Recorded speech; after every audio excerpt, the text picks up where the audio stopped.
Hey, so real quick, since the launch of our do-it-yourself kits, we've been getting lots of questions with the free consultations and people wanting to know the best uses of their new do-it-yourself landscape lighting kits. And by all means, keep those questions coming in. We love answering them.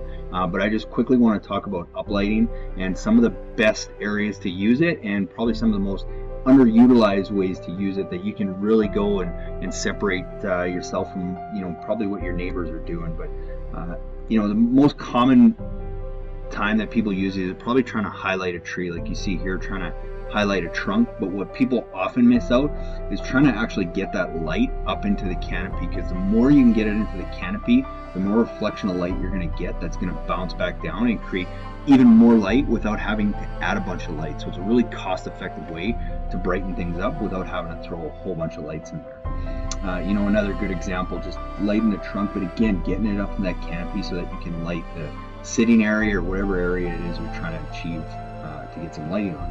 Another area that I love using them, and we use them all the time to create some extra curb appeal, is on the front of houses and to really showcase your house from the street. So if you have a nice textured look like that, it's great because you get that cool shadowing effect.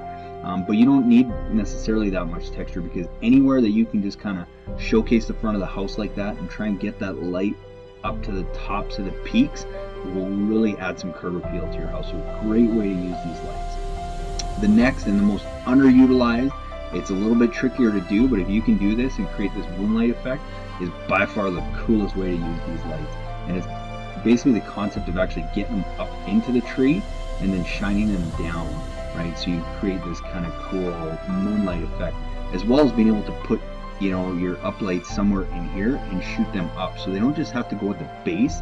It's going to be a lot of work to maintain around it. Sometimes just putting the light up in the base and getting that light right up to the canopy is another really cool way of, again, just creating that extra lighting effect down low, but nobody would ever know you even have lights because they can't see them. So that's by far my favorite way to use these lights. And again, even for lighting driveways and stuff, often people will just line them with path lights, but using uplights and trees, again, it's more work to do, but if you can do it, it will achieve some really, really cool things. So hopefully that helped. Again, please keep sending me your questions. I love answering them. We're getting all kinds of great feedback. So keep them coming and watch for the next video. Thanks so much.